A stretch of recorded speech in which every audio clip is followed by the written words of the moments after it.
Halo, saya Raymond. Dari istri saya, Stefani. Saya mau menceritakan kebaikan Tuhan yang kami alami baru-baru ini. Jadi di pertengahan Januari, itu tepat seminggu setelah anak kami Lea baru sembuh dari COVID, itu kami notice kalau Lea itu jalannya tuh agak pincang gitu. Dan di minggu-minggu awal memang pincangnya itu nggak signifikan ya, nggak makin parahnya tuh signifikan gitu. Jadi kita masih kayak mungkin keseleo biasa gitu. Tapi setelah minggu ketiga keempat lama-lama dua kakinya itu udah semakin melemah gitu. Si Lea jadi udah kesulitan untuk bangun tidur, kesulitan untuk jalan gitu. Nah akhirnya singkat cerita kami pergi ngecek ke beberapa dokter. Dan akhirnya pada tanggal 7 Februari kami memutuskan agar anak kami Lea dilakukan MRI. Awal kita disuruh tanda tangan persetujuan bahwa akan dilakukan MRI untuk kepala, spinal cord dan juga hip. Tapi penyertaan Tuhan tuh udah ada even di hal sekecil ini gitu. Jadi yang awalnya di MRI cuma sampai hip, tiba-tiba dokter info kalau dokter kepengen kalau MRI-nya itu sampai ke lutut gitu, dan kita menyetujuinya. Setelah hasil MRI keluar ternyata benar ada inflamasi di dalam tulang kedua paha Lea. Kalau misalnya Tuhan nggak ikut campur tangan, pasti MRI-nya itu nggak ketahuan kalau cuma sampai di hip gitu. Dan akhirnya karena ketahuan ada inflamasi di kedua paha, dokternya pun juga menyarankan agar Lea segera dioperasi. Pada tanggal 10 Lea selesai operasi, puji Tuhan operasinya lancar,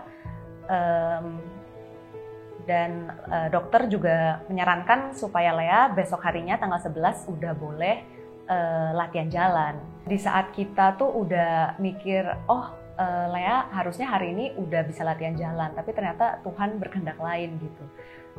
Jadi karena saturasinya yang terus menurun, dokter memutuskan agar Lea dipindah ke ruang ICU.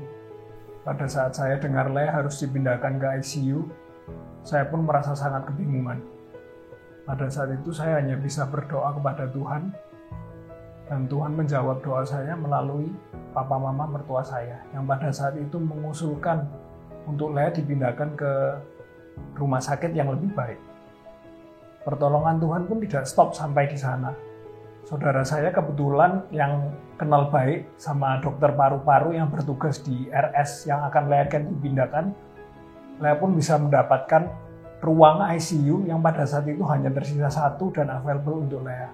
Tuhan juga melancarkan proses pemindahan dari rumah sakit yang lebih baik itu melalui ambulans, dan Lea baik-baik saja pada saat di dalam ambulans tersebut. Jadi pada tanggal 14 malam itu dokter anestesinya itu manggil kami berdua, terus itu pada saat itu saturasi Lea terus turun, sudah di angka 80%.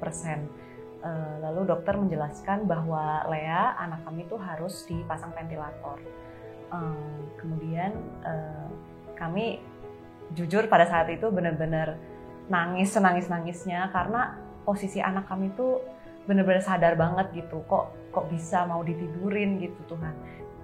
Dan pasang ventilator juga bukan hal yang mudah gitu. Terus akhirnya setelah kami tanda tangan surat persetujuan untuk memasang ventilator, akhirnya dokter minta izin untuk ngecek klinis anak kami.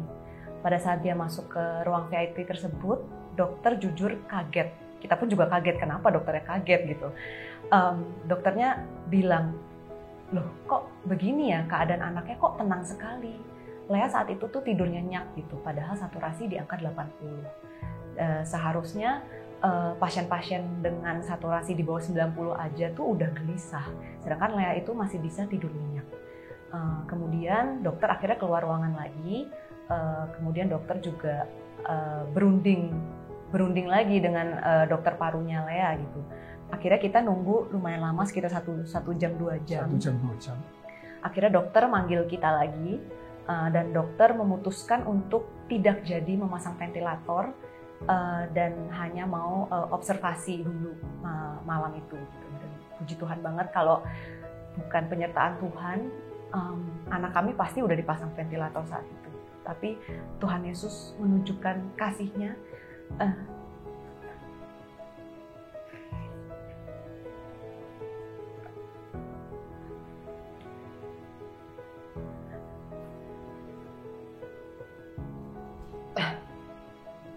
Anak kami yang saat itu saturasinya lagi rendah, tapi Tuhan Yesus malah kasih ketenangan gitu. Anak kami masih bisa senyum, anak kami masih bisa tidur nyenyak, tidak panik. Malah bahkan waktu Lea ngelihat aku nangis, Lea bilang, Mami yang happy gitu. Saat itu kami benar-benar berdoa mengucap syukur sama Tuhan. Nah, Tuhan begitu baik,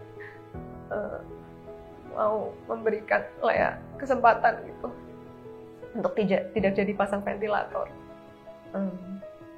Setelah itu puncaknya pada tanggal 15 subuh itu kebetulan aku yang lagi nemenin Lea tidur di ruang ICU. Saturasinya itu ternyata terus tetap menurun gitu. Dari 80 ke 78, 76 sampai paling rendahnya itu di angka 68. Itu alarm tuh udah serem banget bunyinya. Aku saat itu berdoa, Tuhan, aku tahu aku harus berserah penuh kepada Engkau gitu, tapi tolong tunjukkan mukjizat-Mu Tuhan. Karena saat itu memang kita berdua sama sekali nggak tahu ini batas saturasinya tuh sampai mau serendah apa Tuhan. Tapi tepat pukul jam 5 subuh ya Tuhan benar-benar jawab doa kita. Dari saturasi yang 68 tiba-tiba Tuhan kasih angka 80. Kami benar-benar mengucap syukur, dan setelah angka saturasi naik itu benar-benar trennya naik terus. Pada saat itu juga kita kedatangan Pastor Raymond sama Cikarmen Ciliwung, dan juga ada Pastor Sevanya sama Pastor Alan yang kebetulan waktu itu dia boleh masuk karena kita izin untuk supaya Lea minta ada pendeta yang datang dari gereja ingin mendoakan Lea. Pada saat itu setelah Pastor Alan mendoakan dan juga Pastor Sevanya yang mendoakan, kami melihat mukjizat itu kembali gitu di layar saturasi Lea, yang memang aku dalam hati berdoa, Tuhan tolong kasih Lea angka 95%, tapi Tuhan malah jawab berbeda. Tuhan malah kasih Lea saturasi 100%. Jadi benar-benar kalau bukan pertolongan Tuhan, siapa lagi? Puji Tuhan akhirnya Lea bisa sembuh dan kami sekeluarga bisa melewati badai ini. Saat melewati badai itu, kekuatan saya hanya ada pada doa dan iman. Pada saat itu saya teringat di mana murid-murid Tuhan Yesus menghadapi badai yang sangat besar dan Tuhan mampu menenangkan badai tersebut. Dalam situasi tertekan sekalipun, kita tetap harus berserah penuh kepada Tuhan karena Ia adalah sumber kekuatan kita. Tuhan Yesus yang kita sembah adalah Allah yang hidup, yang dapat menyembuhkan segala penyakit yang bagi manusia mustahil disembuhkan. Semoga melalui kesaksian ini nama Tuhan Yesus dipermuliakan.